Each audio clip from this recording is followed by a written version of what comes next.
So we'll come back to opportunities in the next question and answer. So over to Arun, for you on the role of exchanges in the oils and oilseed sector. How are we going to get it opened? That's the biggest thing, Thank you, Pradeep ji. Morning, everybody. You might be wondering what is an exchange person doing sitting on this platform. So, number one is we are one of the stakeholders. We are as much a stakeholder in the industry as all of you are. I'm thankful to my two predecessors who spoke about something very interesting and which I was noting down, and I think I'll look at it and then I'll relate it to what the exchange business is. Hemantji mentioned about self-sufficiency. So if you're looking at self-sufficiency, government came out with one oil mission when Mr. Sam Petroda was calling shots in the government at Rajiv Gandhi's time. That time to say probably last year when the oil mission was launched. So many missions have been launched, so many big targets have been given. But if you ask anybody in this room whether we are looking at oil self-sufficiency in the next decade or two, everybody will say no. We will be dependent on import. And if you are importing, the minimum span is about 15 days, maximum is about probably 55 to 60 days. If you are looking at import today, looking at today's spot prices and think that I'll make some money if I import today, and if your shipment comes after 55 days and the prices have fallen down till then, probably you are at risk of losing out your own money. You need to hedge that risk as importer. So self-sustaining yourself is a very unique thing, which we are not likely to achieve for next 15, 20, 30 years. And therefore, the importers need to hedge their risk. And where do they hedge their risk? It's at the exchange.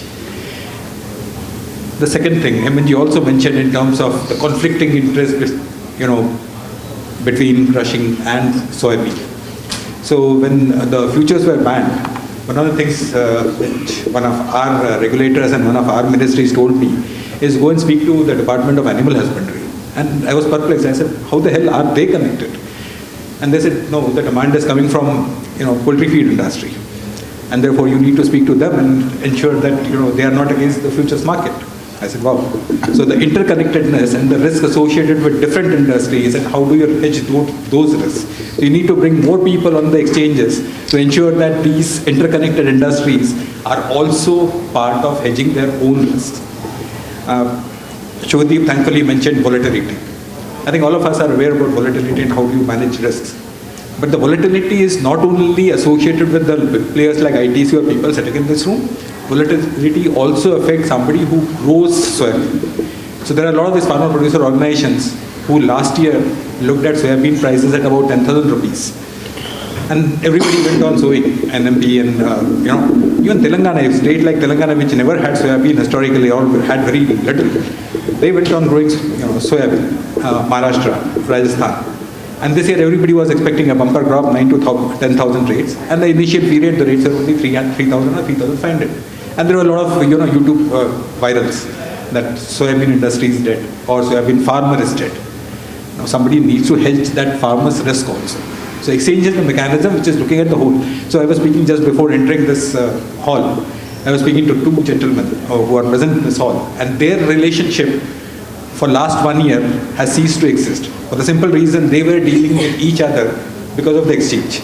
So since we are not functioning, they too are also not dealing with each other. So there are a lot of interchange, a lot of interconnectedness, there are a lot of risks which are connected to each other, which possibly as an exchange we are aware of, we are managing, we are giving opportunity for everybody to manage those risks. And if we are not present today, I think those risks you have to manage yourself.